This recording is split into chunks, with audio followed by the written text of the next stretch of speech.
বগুড়া ৬ সদর আসনে বিএনপির ভারপ্রাপ্ত চেয়ারম্যান তারেক রহমানের মনোনয়নপত্র যাচাই বাছাই শেষে বৈধ ঘোষণা করা হয়েছে।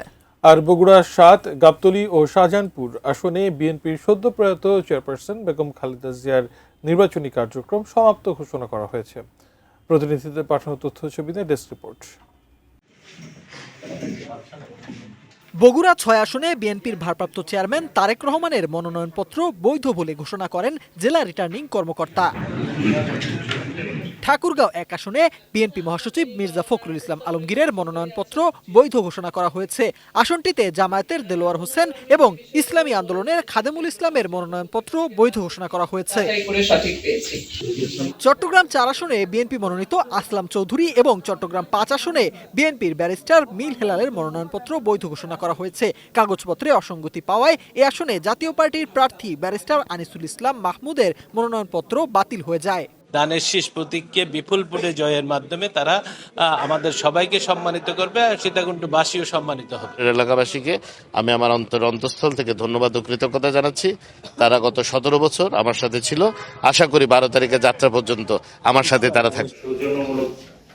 চাঁদপুর ১ আসনে বিএনপির মনোনয়নপ্রাপ্ত সাবেক শিক্ষা প্রতিমন্ত্রী আ.ন.ম এহসানুল হক মিলনের মনোনয়নপত্র বৈধ ঘোষণা করা হয়েছে। আমরা সকলে মিলে অন্য দলের সাথে শান্তিপূর্ণ নির্বাচন করে বাংলাদেশ জাতীয়তাবাদী দলকে জনাব তারেক রহমানকে আমাদের চাঁদপুরের ৫টি আসনে আমরা উপহার দিব বলে আমরা আশা করছি। মৌলভীবাজারের ৪টি আসনের ৩১ জন প্রার্থীর মধ্যে ৫ জনের প্রার্থীর মনোনয়নপত্র বাতিল হয়েছে। তাদের মধ্যে আছেন সাবেক অর্থ ও পরিকল্পনা মন্ত্রী এম সাইফুর রহমানের পুত্রবধূ স্বতন্ত্র প্রার্থী রেজিনা নাসের। যথাক্রমে ফর্ম পূরণ না করায় বাতিল হয়ে যায় তার মনোনয়ন।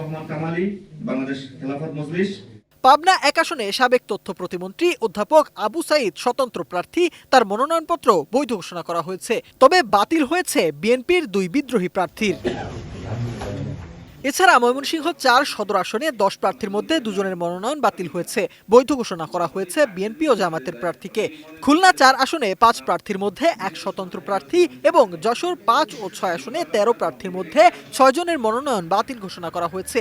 কিশোরগঞ্জের ৩টি আসনের ১০ জনের, মেহেরপুর ১ আসনে ৫ জনের, সাতক্ষীরা ৩ আসনে বাতিল হয়েছে বিএনপির বিদ্রোহী প্রার্থীর মনোনয়নপত্র। রংপুর ৫ আসনে ২ জন এবং শেরপুর ৩ আসনে ৫ জনের মনোনয়নপত্র বাতিল ঘোষণা করেন রিটার্নিং কর্মকর্তা।